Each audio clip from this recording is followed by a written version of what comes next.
हाल ही में इंटरनेट पर कुत्तों को कंट्रोल करने का यह अजीब तरीका वायरल हो गया है। सड़कों पर कई कुत्तों के गले में लकड़ी की डंडी या भारी चीजें बंधी दिखाई देती हैं। पहली नजर में कई लोगों को यह तरीका काफी कठोर लग सकता है कि शायद कुत्तों के साथ गलत व्यवहार हो रहा है, लेकिन असली वजह कुछ और है। इन कुत्तों की आदत होती है, जैसे ही कोई इंसान, बाइक या गाड़ी गुजरती है, कुछ कुत्ते तुरंत उसके पीछे दौड़ पड़ते हैं। ऐसी हरकतें न सिर्फ लोगों को डरा सकती हैं, बल्कि सड़क पर हादसों का कारण भी बन सकती हैं।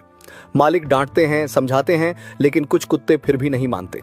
तब कुछ लोगों ने एक देसी तरीका अपनाया। कुत्ते के गले में आड़ी लकड़ी बांध दी जाती है। अब जैसे ही कुत्ता तेज भागने की कोशिश करता है, लकड़ी उसके पैरों से टकराने लगती है। यानी आराम से चलना आसान, लेकिन बेवजह दौड़ना मुश्किल। कुछ जगहों पर कुत्ते को लकड़ी मुंह में पकड़कर दौड़ना पड़ता है, जिससे वह दौड़ते समय काट भी नहीं पाता। इस तरीके का मकसद कुत्तों को नुकसान पहुंचाना नहीं, बल्कि उसकी खतरनाक आदत को रोकने की कोशिश करना होता है। हालांकि जानवरों की ट्रेनिंग हमेशा सुरक्षित और मानवीय तरीके से ही करनी चाहिए। आजकल प्रोफेशनल ट्रेनर्स पॉजिटिव रीइंफोर्समेंट जैसी तकनीकों को ज्यादा बेहतर और सुरक्षित मानते हैं, क्योंकि किसी भी ट्रेनिंग का असली मकसद डर नहीं, बल्कि समझ और सुरक्षा होना चाहिए। हाल ही में इंटरनेट पर कुत्तों को कंट्रोल करने का यह अजीब तरीका वायरल हो गया है। सड़कों पर कई कुत्तों के गले में लकड़ी की डंडी या भारी चीजें बंधी दिखाई देती हैं। पहली नजर में कई लोगों को यह तरीका काफी कठोर लग सकता है कि शायद कुत्तों के साथ गलत व्यवहार हो रहा है, लेकिन असली वजह कुछ और है। इन कुत्तों की आदत होती है, जैसे ही कोई इंसान, बाइक या गाड़ी गुजरती है, कुछ कुत्ते तुरंत उसके पीछे दौड़ पड़ते हैं। ऐसी हरकतें न सिर्फ लोगों को डरा सकती हैं, बल्कि सड़क पर हादसों का कारण भी बन सकती हैं।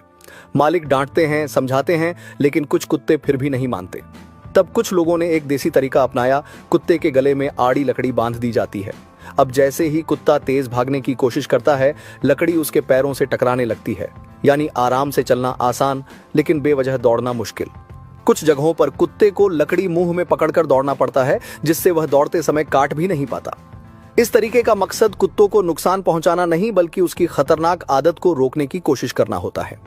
हालांकि जानवरों की ट्रेनिंग हमेशा सुरक्षित और मानवीय तरीके से ही करनी चाहिए।